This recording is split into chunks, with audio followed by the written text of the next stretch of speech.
योगी के खिलाफ ही fake narrative चलाया गया कि यदि नरेंद्र मोदी 400 पार के आंकड़े को पार कर गए तो उत्तर प्रदेश से योगी आदित्यनाथ को हटा दिया जाएगा। तुष्टीकरण का वोट पूरे देश में अपने मन के खिलाफ वोट कहीं नहीं करता, वो सिर्फ दिल्ली है। दिल्ली इसीलिए दहला दिया पूरे लोगों। दरअसल ये माना जा रहा है कि समाजवादी पार्टी ने तय कर लिया है कि हर हाल में उसे कांग्रेस से किनारा करना है। एक दौर था कि 28-29% वोट पाकर के मुलायम सिंह यादव ने सालों सत्ता पर कब्जा किया। नमस्कार, कैसे हैं आप? प्रधानमंत्री Narendra Modi one nation one election की बात करते हैं और यह अनुमान लगाया जा रहा था कि मोदी सरकार बहुत जल्द संसद में one nation one election bill पेश करेगी और इसे पास भी करा लेगी। लेकिन पिछले दिनों शिवराज सिंह चौहान जी से मुलाकात का अवसर मिला। सोशल मीडिया के कुछ लोगों को उन्होंने इनवाइट किया था, तो मेरा व्यक्तिगत मिलना भी उनसे हुआ। इसका विश्लेषण मैंने 10 दिन पहले किया भी था। शिवराज सिंह चौहान ने एक मैसेज दिया कि वन नेशन वन इलेक्शन पर सरकार गंभीर है, लेकिन वो चाहती है कि जनता के बीच ये मत बनाया जाए वन नेशन वन इलेक्शन को लेकर के। लेकिन जो व्यक्ति, जो पार्टी चाहती है कि वन नेशन वन इलेक्शन मतलब एक बार इलेक्शन हो पूरे देश में हर राज्यों का, वो पार्टी अक्सर इलेक्शन मूड में ही रहती है। कमाल की बात यह है कि जो विरोध करते हैं उन्हें इसका समर्थन करना चाहिए, क्योंकि वो रेस में दौड़ने की स्थिति में नहीं है। देखिए ना, 2024 का लोकसभा चुनाव जून में खत्म हुआ, मई जून में। उसके बाद से हरियाणा में चुनाव हो गए, परिणाम आ गया। महाराष्ट्र में चुनाव हो गए, दिल्ली में चुनाव हो गए और दिल्ली के चुनाव परिणाम के बाद नरेंद्र मोदी अब बिहार में लग गए हैं। मोदी बिहार में परियोजनाओं को जो झोंक रहे हैं, प्रधानमंत्री मोदी ने जो बजट में बिहार के लिए तोहफे दिए, उससे भी बौखलाहट होने लगी। कमाल की बात है कि बिहार में जिसके ऊपर जंगल राज का आरोप लगता है, जो मुख्य विपक्षी है, बिहार को दिए गए ऐसी सौगात पर ही वो बौखला गई। अब महत्वपूर्ण बात यह है कि 2024 के चुनाव में जो एक फेक नैरेटिव गढ़ा गया कि संविधान खत्म कर दिया जाएगा, आरक्षण खत्म कर दिया जाएगा, उस फेक नैरेटिव के कारण उत्तर प्रदेश में समाजवादी पार्टी उछल करके इतिहास में सबसे बेहतर परिणाम पा गई। महाराष्ट्र में बीजेपी को जबरदस्त झटका लगा। 2 राज्यों में बहुत महत्वपूर्ण झटका लगा, महाराष्ट्र और उत्तर प्रदेश। इन्हीं दोनों राज्यों से सबसे ज्यादा उम्मीदें थी। 80 के 80 कमल हम प्रधानमंत्री मोदी को सौंपेंगे, यह वायदा योगी आदित्यनाथ का था। लेकिन योगी के खिलाफ ही फेक नैरेटिव चलाया गया कि यदि नरेंद्र मोदी 400 पार के आंकड़े को पार कर गए तो उत्तर प्रदेश से योगी आदित्यनाथ को हटा दिया जाएगा। यह नैरेटिव चलाया कांडी केजरी ने, यह नैरेटिव चलाया पूरा लेफ्ट लिबरल कबाल बवाल गिरोह ने, पूरा खलिहर खैराती गैंग ने, और उसका इंपैक्ट पड़ गया।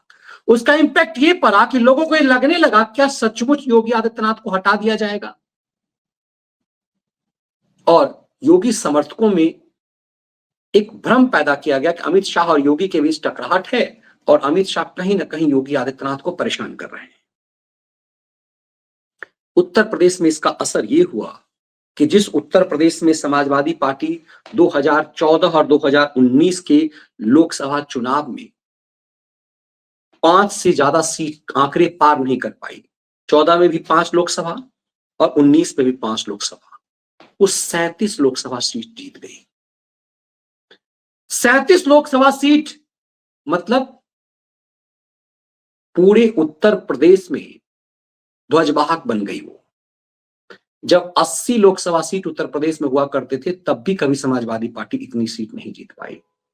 और उस समय में जब मोदी लहर चल रहा हो, योगी मोदी का लहर चल रहा हो, समाजवादी पार्टी ने 37 सीट पाली। लेकिन कुछ ही दिनों बाद उत्तर प्रदेश में विधानसभा के उपचुनाव भी हुए क्योंकि सपाई कई सांसद बन गए। तो मिल्कीपुर जैसे जगह पे जहां कहा गया कि हम अयोध्या के राजा हैं, वहां बुरी तरह से समाजवादी पार्टी पस्त हुई। समाजवादी पार्टी वो अपने वो तमाम कुनबे, तमाम वो गढ़ हिल गई। 10 में 8 विधानसभा सीट समाजवादी पार्टी ने गंवा दी। तो चूल्हे हिल गई समाजवादी पार्टी, अखिलेश यादव की। ये जो एक भ्रम जो पाल लिया गया था 2024 के चुनाव में 400 पार के नारे से, जो एक नैरेटिव निकला, उससे जो गलतफहमी पैदा हो गई सपा और कांग्रेस को, उसको वो असली मान गए।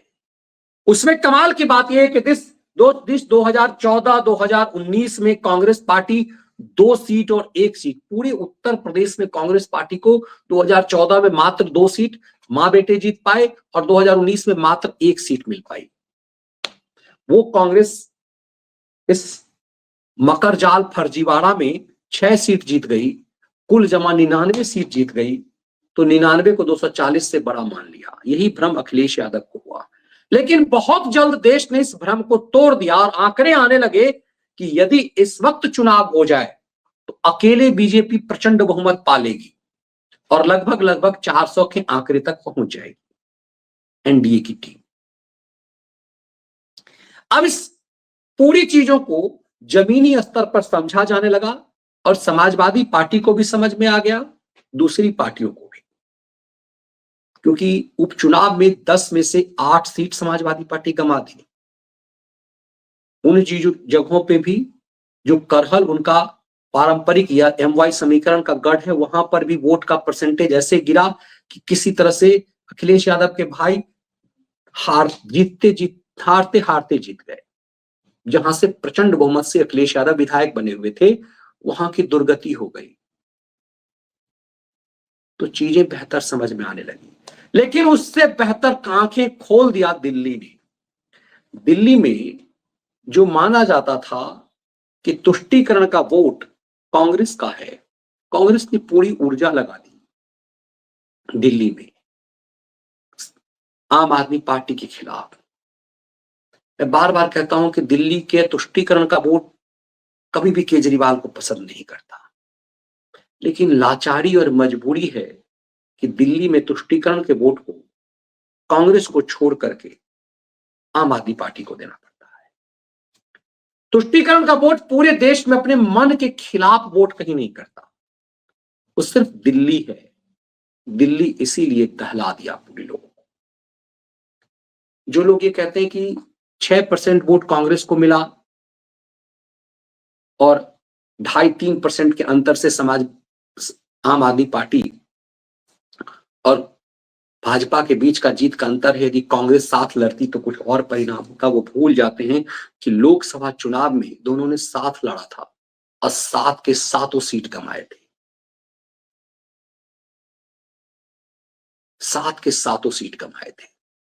लेकिन अब की बात कांग्रेस ताल ठोकने लगी, विशेष रूप से मुस्लिम बहुल इलाके में अपने वजूद के लिए, कि बाहर तो जीत नहीं पाएंगे, मुस्लिम बहुल इलाके में जीत जाएंगे। लेकिन मुसलमानों ने कांग्रेस को वोट ही नहीं किया। जिस कांग्रेस के लिए मरने मिटने के लिए तैयार रहते हैं, उस कांग्रेस के लिए जिहादी वोटों ने वोट ही नहीं किया। इसने चूल्हे हिला दी है पूरे विपक्ष को कि क्या उत्तर प्रदेश और बिहार जैसे राज्यों में जो कांग्रेस को सीटें दी जाती है वो दी जानी चाहिए क्या? और इसका प्रयोग दिल्ली में किया गया। आम आदमी पार्टी 22 सीटें जीत गई 70 में, और वो ज्यादातर सीट वहां जीती है जहां मुस्लिम वोट बैंक है, मुसलमानों का प्रभाव है। उन्हीं 22 सीटों में वो 18 सीट वैसे हैं जहां मुसलमान जीत की गारंटी देते हैं। तो 22 में से 18 सीट तुष्टीकरण के वोट के कारण आम आदमी पार्टी को मिला, कांग्रेस को उन्होंने इग्नोर कर दिया। तो फिर ये समझ में आता है कि इस चुनाव के, दिल्ली चुनाव के पहले, जिस दिल्ली चुनाव से आरजेडी का कोई लेना देना नहीं था, जिस दिल्ली चुनाव में समाजवादी पार्टी का कोई लेना देना नहीं था, वो समाजवादी पार्टी दिल्ली में कांग्रेस के खड़े होने के बाद भी जो एनडीए अलायंस में समाजवादी पार्टी उत्तर प्रदेश में कांग्रेस के साथ लड़ती है, वो समाजवादी पार्टी, वो अखिलेश यादव कांग्रेस के खिलाफ आम आदमी पार्टी का प्रचार करने क्यों आए? अब कमाल की बात देखिए कि उत्तर प्रदेश में आम आदमी पार्टी समाजवादी पार्टी कांग्रेस के साथ चुनाव लड़ती है मिलकर के। कांग्रेस दिल्ली में चुनाव लड़ रही थी तो कायदे से समाजवादी पार्टी को कांग्रेस के लिए प्रचार करना चाहिए था, लेकिन उसने आम आदमी पार्टी के लिए प्रचार किया। एक बड़ा नैरेटिव, क्योंकि उत्तर प्रदेश में जो तुष्टीकरण का वोट है वो मूल रूप से समाजवादी पार्टी का है। समाजवादी पार्टी के लिए उत्तर प्रदेश में तुष्टीकरण का वोट इसलिए है कि वो समाजवादी पार्टी को कांग्रेस से मजबूत मानती है। ठीक इसी ढंग से बिहार में तुष्टीकरण का वोट आरजेडी के साथ है, क्योंकि वो कांग्रेस से उसे मजबूत मानती है। और मैंने कई बार कहा कि शिवानंद तिवारी जो आरजेडी के कद्दावर नेता हैं, उन्होंने कई बार कहा कि कांग्रेस अपने क्षेत्रीय पार्टी सहयोगियों के लिए पांव की बेरियां हैं। तो क्या अब सबने ये तैयारी कर ली है कि कांग्रेस से किनारा किया जाए? क्या बिहार के चुनाव में कांग्रेस का कांड करने के लिए लालू पुत्र तैयार हो गए हैं? कांग्रेस को 70 सीट दिया था आरजेडी ने, उन 70 में से मात्र 19 सीट पर जीत पाई समाजवादी पार्टी कांग्रेस पार्टी। अब उन 70 सीट भी देने के लिए कांग्रेस को तैयार नहीं है। माना जा रहा है कि 15 से भी कम सीट, 50 से भी कम सीट कांग्रेस पार्टी को देगी। उत्तर प्रदेश में भी कांग्रेस की ही दुर्गति होनी है। यही वजह है कि कांग्रेस उत्तर प्रदेश में मायावती का विरोध कर रही है और ये कहना शुरू कर दिया है कि उत्तर प्रदेश में जो हमें कम सीट आई उसकी वजह मायावती है। सोचिए, इतिहास में जितनी सीटें नहीं आई उतनी सीटें कांग्रेस पार्टी समाजवादी पार्टी को 2024 में मिला, लेकिन ये एक नैरेटिव दूसरे ढंग से बना रही है। दरअसल ये माना जा रहा है कि समाजवादी पार्टी ने तय कर लिया है कि हर हाल में उसे कांग्रेस से किनारा करना है। उत्तर प्रदेश में यदि कांग्रेस से किनारा कर लेगी समाजवादी पार्टी तो इसका मतलब है कि कांग्रेस वहां फिर से शून्य पे पहुंच जाएगी।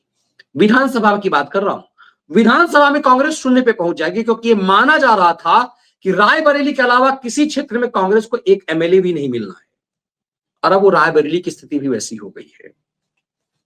समाजवादी पार्टी को ऐसा लगता है कि तुष्टीकरण का वोट पर तो उसका एकमात्र अधिकार है, तो फिर वो कांग्रेस से समझौता क्यों करे?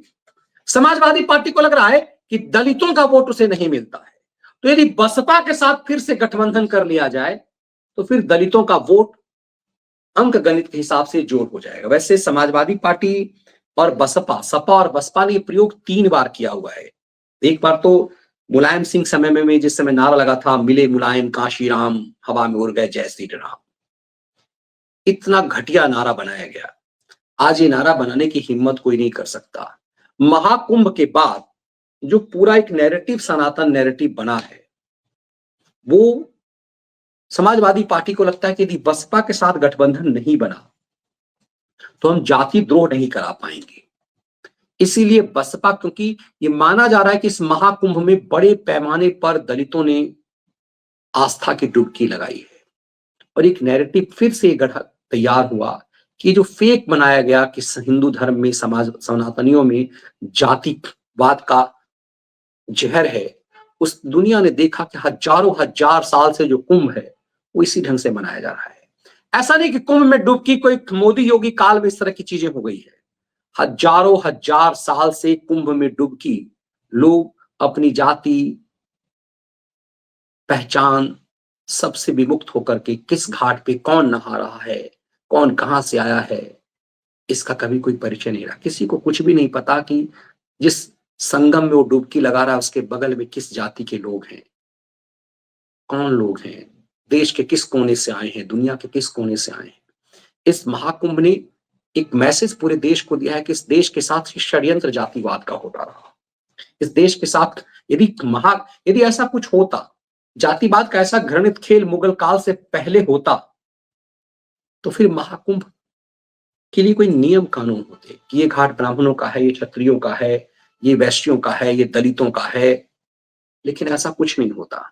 ये बताता है कि मुगल काल में जातिवाद का एक फेक नैरेटिव गढ़ा गया और वामपंथियों ने आजाद भारत में इसके जहर को खूब फैलाया। राजनीति में ये काम आ रहे हैं आजाद भारत में कि तुष्टीकरण के वोट को एकजुट कर दो और सनातनी वोट को जातियों में बांट दो। एमवाई समीकरण बिहार और यूपी में जंगल राज फैलाने में एक बड़ी भूमिका निभाता रहा और ये काम करता रहा।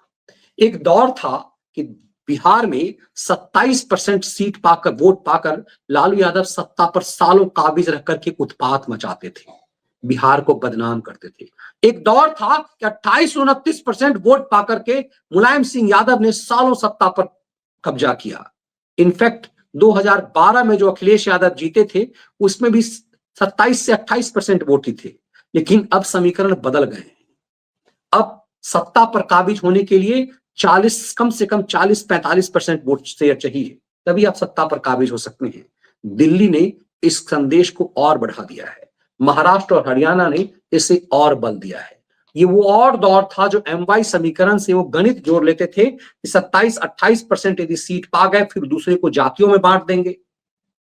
बिहार यूपी में यही खेल होता था कि जो हिंदुओं में जो सबसे बड़ी जाति है बिहार और यूपी में, विशेष रूप से बिहार में संख्या बल में सबसे बड़ी जाति हिंदुओं में यादव है, तो तुष्टीकरण के वोट को यादवों के साथ मिला लो।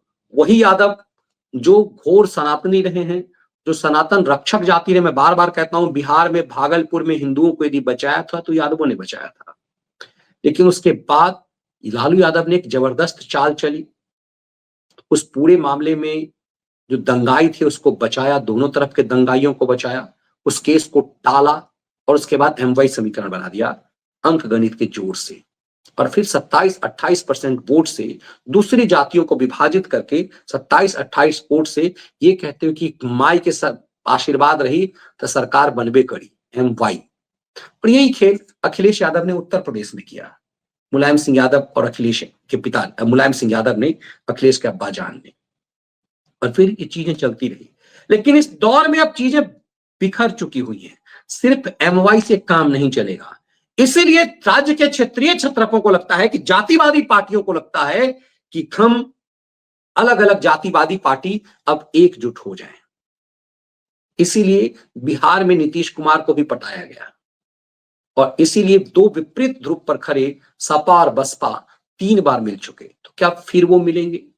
दरअसल समाजवादी पार्टी आरजेडी समेत ममता बनर्जी को सबसे पहले पता चला, इसीलिए ममता बनर्जी ने बंगाल से कांग्रेस को धक्के मार करके बाहर कर दिया। बिहार में अब तेजस्वी यादव वही करना चाह रहे हैं। अब देखिए, प्रधानमंत्री नरेंद्र मोदी बिहार पहुंच गए हैं और हमला जंगल राज पर कर रहे हैं। और इधर ये फेक नैरेटिव गढ़ने वालों ने ऐसी तैयारी की थी कि नीतीश कुमार और चंद्रबाबू नायडू अलग हो जाएंगे एनडीए गठबंधन से। इन सब के एजेंडे फेल हो गए, धड़धड़ा कर गिर गए।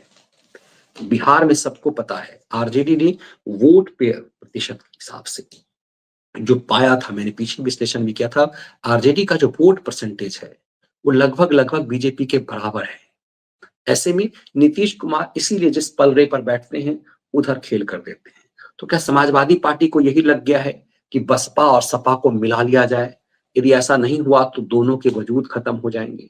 और यही वजह है कि कांग्रेस को इस समझ में आ गया कि सपा उसे किनारा करना चाह रही है, ठीक उसी ढंग से जैसे ममता बनर्जी ने कर दिया। और यदि समाजवादी पार्टी ये काम कर लेगी तो बिहार में तेजस्वी यादव पर भी ये दबाव डाला जाएगा कि कांग्रेस को साइड करो, कांग्रेस को अपमानित करो, उसे कहो कि 40 से ज्यादा सीट हम तुम्हें देंगे नहीं। अब 240-42 सीट विधानसभा वाले में यदि कांग्रेस को मात्र 40 सीट का ऑफर मिला तो बिदबिदाएगी और अकेले चुनाव लड़ना चाहेगी, क्योंकि आरजेडी को समझा दिया गया है, ये समझ में आ गया है कि आखिर ये कांग्रेस का जो मूल वोटर है वो आरजेडी को वोट नहीं करता। कांग्रेस का जो पारंपरिक ब्राह्मण, भूमिहार और राजपूत का जो वोट है वो आरजेडी को वोट नहीं करता हो। लेकिन आरजेडी का जो वोट है वो वहां पर जहां आरजेडी खड़ी नहीं है, कांग्रेस खड़ी है, आरजेडी का पारंपरिक वोटर कांग्रेस को वोट करता है। मतलब आरजेडी से कांग्रेस को तो फायदा होता है, कांग्रेस से आरजेडी को कोई फायदा नहीं होता। इसीलिए अब कांग्रेस पे वो सीटें क्यों गंवाए वो? क्योंकि कांग्रेस को वो सीट टिकट दे या ना दे, तुष्टीकरण का वोट तो उसी को मिलेगा जहां पर उसे मोदी विरोध में वोट डालना होगा। इसलिए तमाम मोदी विरोधी पॉलिटिकल पार्टियों ने अब कांग्रेस से किनारा करना शुरू कर दिया है। इन महाराष्ट्र उत्तर प्रदेश में अखिलेश यादव ने दिल्ली से संदेश लेकर के सबसे पहले पहल कांडी केजरी ने किया। केजरीवाल को पता है कि यदि कांग्रेस के साथ वो मिलकर के चुनाव लड़ते तो और भी उन्हें उनका सीट वोट परसेंटेज कम हो जाता। ये बात अखिलेश यादव को भी समझ में आ गया है और इसीलिए उन्होंने बसपा को एक तरह से एक दाना डाला है और ये बातें कांग्रेस तक पहुंच गई है कि बसपा और सपा हाथ मिलाने वाले हैं। इसीलिए एकाएक राहुल गांधी बसपा पर हमलावर रुख अख्तियार करने लगे हैं। लेकिन असली हमलावर रुख तो नीतीश कुमार के सामने में खड़े होकर के नरेंद्र मोदी अपना रहे हैं। नरेंद्र मोदी बिहार की यात्रा पर थे, जैसा मैंने कहा भागलपुर में है वो भागलपुर जो टर्निंग पॉइंट है बिहार की राजनीति को बदल देने वाला, वही भागलपुर जहां हिंदू विरोधी दंगे हुए और वो कृति झा आजाद के बाप भगवत झा आजाद के काल में कांग्रेस काल में हुए, जमकर अत्याचार हुआ। उसमें माना जाता है कि यादवों ने हिंदुओं को बचाया था। ज्यादातर एक्यूज नीतीश कुमार के दौर में जो लोगों को सजा हुई वो सब के सब वही थे। लालू यादव ने लंबे समय तक इन अपराधियों को बचाने की कोशिश की दोनों तरफ से, क्योंकि उनका MY समीकरण का जो आधार है वो बिलबिलाकर गिर जाता। अब यहां देखिए प्रधानमंत्री मोदी का भागलपुर में मखाना से स्वागत हुआ है। अभी एक दिन पहले शिवराज सिंह चौहान बिहार में थे, मिथिलांचल इलाके में, और मखाना उद्योग के प्रमोशन के काम कर रहे थे। लेकिन जब प्रधानमंत्री मोदी बिहार पहुंचे तो उन्होंने जमकर वो बरसे किस पर, लाल किले से कहा है जमकर वो बरसे कि लालू यादव के गुंडई पर, लालू यादव के जंगल राज पर। मजबूत स्तंभ है, ये स्तंभ है गरीब, हमारे अन्नदाता किसान, हमारे नौजवान, हमारे युवा और हमारे देश की नारी शक्ति। एनडीए सरकार चाहे केंद्र में हो या फिर यहां नीतीश जी के नेतृत्व में चल रही सरकार हो, किसान कल्याण हमारी प्राथमिकता में है। बीते दशक में हमने किसानों की हर समस्या के समाधान के लिए पूरी शक्ति से काम किया है।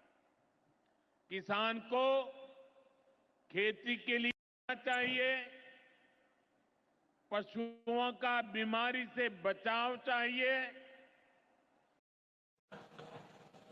क्यों? बीते वर्षों में सरकार के प्रयासों से भारत का कृषि निर्यात बहुत अधिक बढ़ा है। इससे किसानों को उनकी उपज की, जो पैगाम प्रधानमंत्री ने बिहार में जाकर के दिया है, उनसे सबसे ज्यादा जो है भयभीत बिहार के लोग, और विशेष रूप से जो बिहार और उसके जंगल राज पे जो बात कही वो जरा सुनिए। पूर्वोदय से ही विकसित भारत का उदय होगा और हमारा बिहार पूर्वी भारत का सबसे अहम स्तंभ है। बिहार भारत की सांस्कृतिक विरासत का प्रतीक है। कांग्रेस आरजेडी के लंबे कुशासन ने बिहार को बर्बाद किया, बिहार को बदनाम किया। लेकिन अब विकसित भारत में बिहार का वही स्थान होगा जो प्राचीन समृद्ध भारत में पाटलिपुत्र का था। इसके लिए बिहार को लेकर के, बिहार पर जिस तरह की बातें प्रधानमंत्री ने बिहार में जाकर के की है, उससे समझ में आता है कि दिल्ली के परिणाम के बाद एकाएक बिहार अब टारगेट में क्यों है। दरअसल बिहार में, जैसे मैंने पीछे भी बताया, कि बिहार में नीतीश काल का आखिरी दौर है। नीतीश अब उम्रदराज हो रहे हैं, यादाश्त उनकी कमजोर हो गई हुई है। लेकिन ऐसे समय में जब नीतीश ने खुद ही कहा कि मेरा आखिरी चुनाव है, आजकल वो अपने बेटे को प्रमोट करने में लगे हुए हैं। तो हमने पिछले विश्लेषण में कहा यही नरेंद्र मोदी के लिए बेहतर है। पुत्र मोह में वो पार्टी अपने बेटे को सौंपना चाहते हैं, लेकिन सरकार वो बेटे को सौंप देंगे, इसकी गुंजाइश दिखाई नहीं देती। ये नीतीश के लिए भी बेहतर है कि उनके बेटे को ताकत के रूप में स्वीकार कर लिया जाए, जो आरजेडी में स्वीकार नहीं किया जाएगा। और यही दौर है जो बीजेपी जिस ढंग से मोदी की अगुवाई में अपना ग्राफ बढ़ा रही है, वैसे में बिहार उसके लिए निर्णायक होगा। लेकिन क्षेत्रीय पार्टियों को भी लग रहा है कि उसे अपना वजूद बचाने के लिए कांग्रेस उसके लिए एक मजबूत हाथ नहीं, बल्कि उसे कमजोर करने का आसरा है। और यही वजह है कि दिल्ली में जिस तरह से केजरीवाल ने कांग्रेस से साइड किया, उत्तर प्रदेश में अब अखिलेश यादव चाहते हैं, क्योंकि अखिलेश को पता है कि मेन गुस्सा लोगों का कांग्रेस के प्रति है, और कांग्रेस का जो वोट बैंक है वो वही वोट बैंक है। मोदी विरोध का वोट बैंक जो कांग्रेस का है वही वोट बैंक है जो क्षेत्रीय छत्रपों का है। अब एक जातिवादी पार्टियों के लिए सबसे बड़ी समस्या यह है कि उनकी जाति के लोग कांग्रेस को वोट नहीं करते, लेकिन तुष्टीकरण का जो वोट है वो उनकी ताकत है और वही कांग्रेस की ताकत है। इसीलिए जो रास्ता बंगाल में ममता बनर्जी ने अपनाया, वही रास्ता केजरी ने अपनाया, वही रास्ता अखिलेश यादव अपना रहे हैं बसपा के साथ मिलकर के, और वही रास्ता छोटी छोटी जातिवादी पार्टियों को जोड़ करके बिहार में तेजस्वी यादव अपनाएंगे। ये पूरा खेल कांग्रेस के किनारा करने का है। जो सपना गांधी ने देखा था कांग्रेस मुक्त भारत का, जिसको आगे बढ़ा रहे थे नरेंद्र मोदी, उसे असली हवा दे रही है अब टीम एनडीए। तो देखते रहिए कि कैसे एनडीए की जो पूरा गैंग है वो कैसे कांग्रेस का कांड करने में लगी हुई है। वो हर हाल में चाह रही है कि कांग्रेस जो कोढ़ की तरह है, जो कांग्रेस उसके वजूद को कमजोर कर रही है, उस कांग्रेस का खात्मा क्यों जरूरी है।